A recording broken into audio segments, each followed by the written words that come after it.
एक बार एक व्यक्ति गौतम बुद्ध से कहता है, बुद्ध, मैं आपसे एक प्रश्न पूछना चाहता हूँ। बुद्ध मुस्कुराए और बोले, पूछो, क्या पूछना चाहते हो।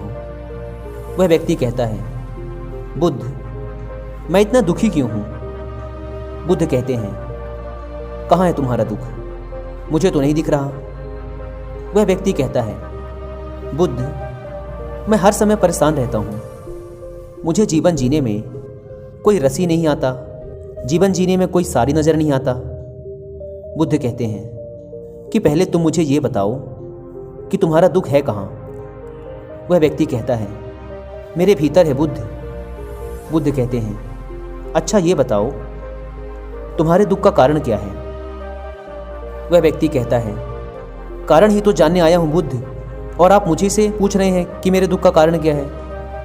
बुद्ध कहते हैं, जब दुख तुम्हारा है तो कारण मैं कैसे बता सकता हूँ।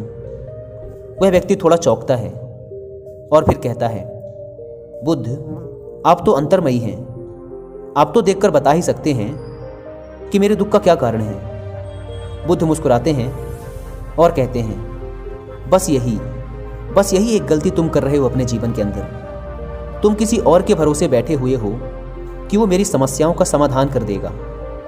तुम्हें लगता है कि मैं बुद्ध हूँ तो तुम्हारी समस्याओं को खत्म कर सकता हूँ।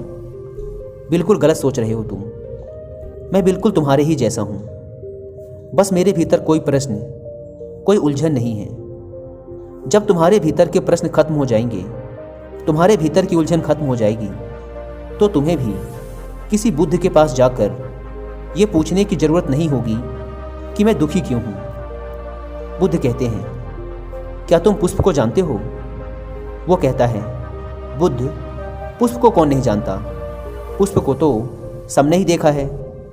बुद्ध कहते हैं, एक पुष्प सुबह को कली होता है और दिन के मध्य में वह खिलता है और शाम होते होते मुरझा जाता है और अंततः गिरकर मिट्टी में मिल जाता है।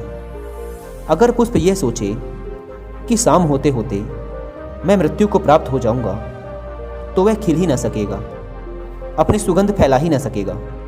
ठीक इसी तरह अगर तुम ये सोचते हो कि जीवन में बस दुख ही दुख हैं और तुम हर समय बस दुख के बारे में ही सोचते हो कि दुख के अलावा कुछ है ही नहीं, तो तुम जीवन में सुख को कैसे जानोगे।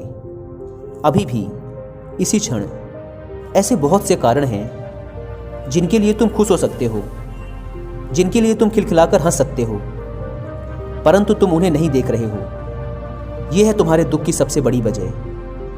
अगर तुम उन कारणों, उन चीज़ों को देख पाए जिनके कारण तुम अभी इसी क्षण खुश हो सकते हो, अभी इसी क्षण हंस सकते हो, तो तुम जीवन को जान पाओगे।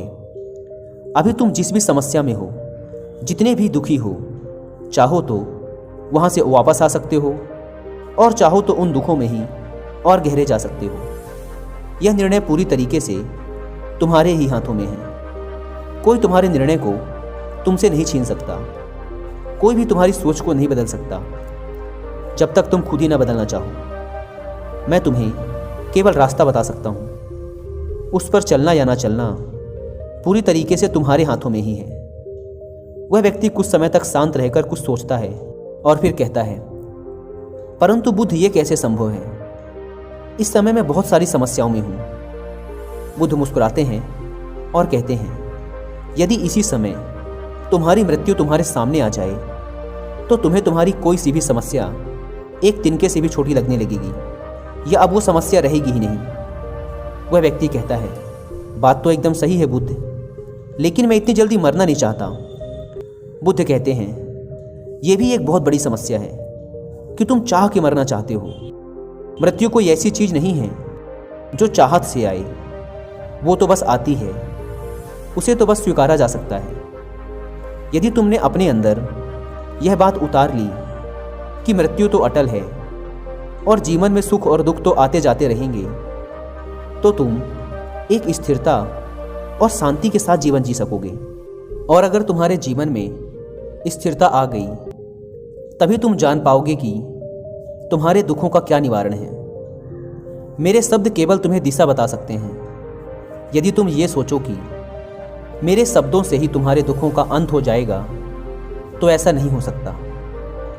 मेरे शब्द केवल रास्ता बता सकते हैं, उस पर चलना तुम्हारा काम है। दोस्तों, हमारे जीवन में भी हम एक बहुत बड़ी गलती यही करते हैं कि हम सुनते बहुत कुछ हैं, समझते बहुत कुछ हैं, जानते बहुत कुछ हैं, पर उन सभी चीज़ों को अपने अंदर उतार नहीं पाते, जानकर भी उसे अपने जीवन के अंदर प्रयोग नहीं कर पाते। यदि हम सच में अपने जीवन को बदलना चाहते हैं तो हमें अभी इसी क्षण में सुख को देखना होगा, अच्छाई को देखना होगा जो हमारे जीवन में है, हमारे आसपास है। जब हम सुख, अच्छाई और शांति पर अपना ध्यान केंद्रित करेंगे तो हम देखेंगे कि जीवन में केवल दुख ही नहीं है, सुख भी है। और जब हम सुख और दुख दोनों को देख पाएंगे तो हम ये पाएंगे कि सुख ना हमें बहुत अधिक खुश कर सकते